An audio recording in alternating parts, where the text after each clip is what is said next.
The New Republic didn't fear Luke Skywalker because they thought he was evil. That would have been easier. What made Luke dangerous was that he was good. He was compassionate. He believed people could come back from the dark side, even after they had done things the rest of the galaxy could never forgive. And for a while, that made him a hero, until one of his own students destroyed the Corrida system.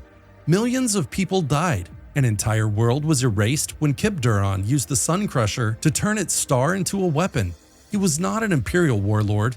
He wasn't a Sith Lord. He was a teenager training under Luke Skywalker. And that's when the panic set in. As the New Republic waited for justice, Luke gave them something much harder to accept. He gave them mercy. From Luke's point of view, there was an explanation. Kip had been manipulated by the spirit of Sith Lord Exar Kun. The dark side had preyed on his rage, his trauma, and his pain until he became a weapon pointed at the heart of the old Imperial war machine.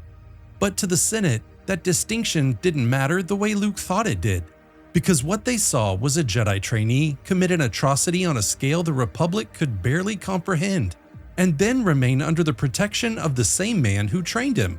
No public trial, no tribunal, no clear admission that the Jedi had created a security crisis on Yavin 4. Just Luke Skywalker deciding that redemption mattered more than punishment. And that was the problem, because the New Republic had just survived an emperor who used the Force to turn the galaxy into a graveyard. It had spent years trying to build a government of laws after decades of rule by fear and superweapons. Then Luke appeared with a new Jedi Order, not as a branch of the Republic or under Senate oversight, but as something powerful enough to make its own moral decisions and expect the galaxy to trust the outcome. At first, that sounded noble. Then Corrida died, and suddenly the question was no longer whether Luke Skywalker was a hero. He clearly was. The question was what happens when the most powerful hero in the galaxy builds an order that answers to his conscience before it answers to anyone else. Because the New Republic did not look at Luke's Jedi and see the return of peacekeepers. They saw the return of an old problem. A small group of Force users, trained in secret, operating from a temple built by the Sith, protecting their own, interpreting justice through visions, feelings, and redemption instead of courts, evidence, and law. And that is why the fear took root. Not because the Jedi had become Sith, but because the Republic realized it had no way to control them if they ever decided they were right. And there's no mechanism to stop them if they're wrong. Imagine you're sitting in the Senate chamber in the first years after the Empire fell. The war is over, at least on paper, and now the work is supposed to be simple.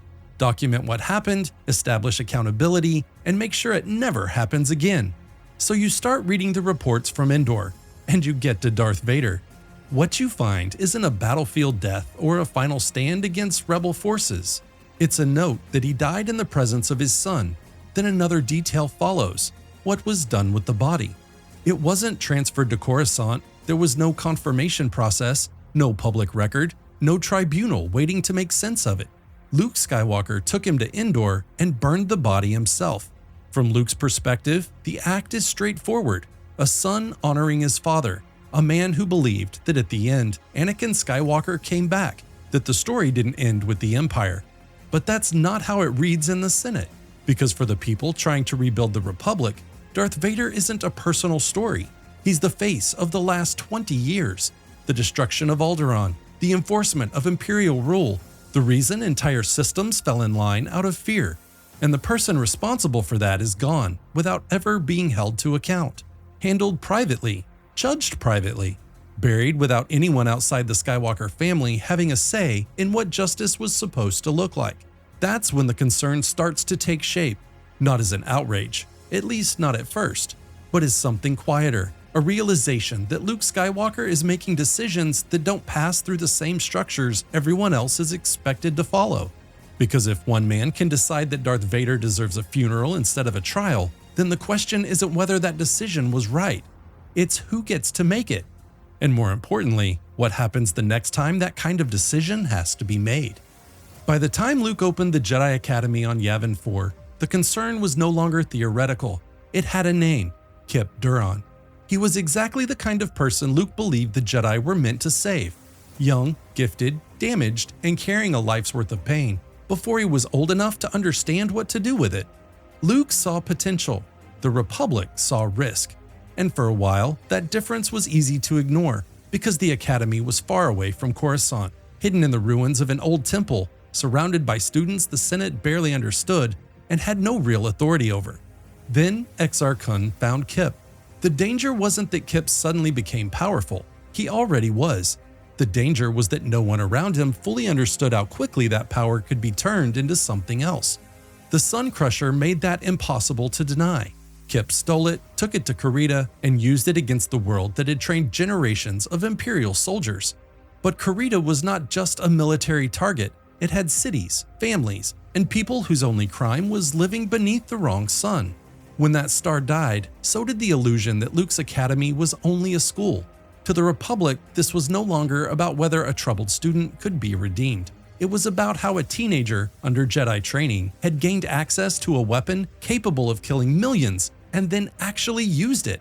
That's when this stopped looking like an accident. It started looking like a system with no safeguards. From the Republic's perspective, what should have happened next wasn't complicated.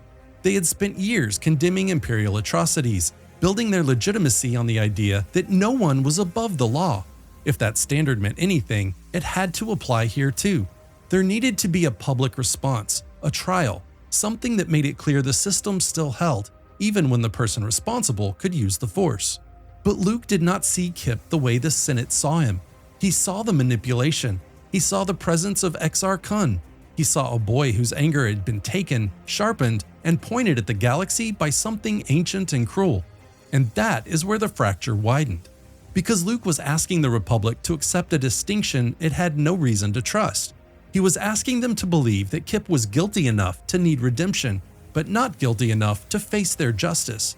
So Kip stayed with the Jedi. He was given penance, not a prison cell, a path forward, decided by the same order whose lack of control had helped make the disaster possible in the first place. To Luke, that was mercy. To the New Republic, it looked like sovereignty.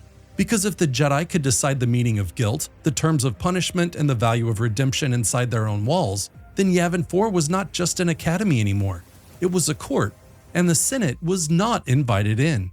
The problem wasn't just the students. It was the place itself. Corran Horn understood that the moment he arrived on Yavin 4. He wasn't a politician or a philosopher. He had spent his career in law enforcement, which meant he looked at systems first, how they were built, how they failed, and who could exploit them. So when he walked into the Jedi Praxium, he didn't see a sanctuary. He saw exposure. There were no real perimeter defenses, no structured intake process, no clear standard for who was allowed in or what they were bringing with them. People weren't being evaluated so much as accepted, based on whether they could use the Force at all. Luke believed that was enough. Corran knew it wasn't, because power doesn't just attract people looking for purpose. It attracts people looking for leverage, and in a place like this, there was nothing separating the two. The building itself made that worse. The temple on Yavin 4 hadn't been designed for teaching or stability. It had been built for a Sith Lord. The structure carried that history with it, whether anyone wanted to acknowledge it or not. Corran did, so he asked the question that should have been obvious from the beginning. Could someone with darker intentions hide it? Luke didn't hesitate. He said yes, it happens. That answer alone was enough, because if that was true, then the threat wasn't hypothetical, and it was already inside the system. It meant every student had to be considered a variable the Jedi couldn't fully account for, and one of them already was. Ganterus had been unraveling from the moment he arrived, pushed in directions he didn't understand by something no one else could see. By the time anyone recognized what was happening, it was too late. He was found dead, burned from the inside out. That should have triggered an immediate response, external oversight, a full investigation, something that acknowledged the Academy was dealing with forces it did not control. It didn't. Luke handled it internally.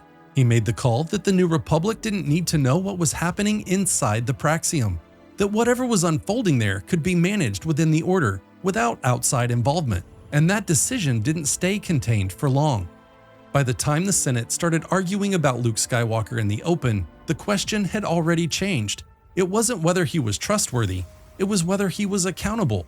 From the outside, the arrangement looked manageable. The Jedi were active again, but they weren't leading armies. They weren't holding titles inside the Republic. They took assignments, they helped when asked, and for the most part, they stayed out of day-to-day politics. That was the assumption. But the more closely people looked, the harder it became to ignore how decisions were actually being made. Luke chose his missions. He accepted or declined requests based on what he believed the Force was telling him, not on directives from the Senate. His students operated under the same logic. They were not bound by the same procedures, the same reporting structures, or the same consequences as anyone else working on behalf of the New Republic. Which meant the system only worked as long as everyone trusted Luke. Borsk Failure didn't. He wasn't reacting to a single incident. He was looking at a pattern that stretched back further than Luke's academy.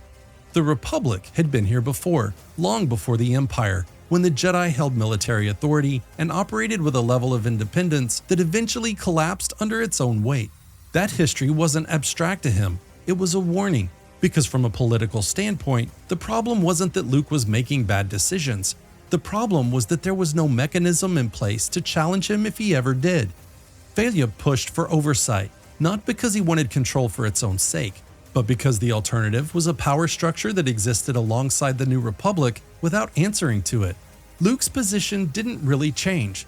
The Jedi served the Force. They would work with the New Republic when it made sense to do so, but they would not be directed by it. On its own, that sounds reasonable.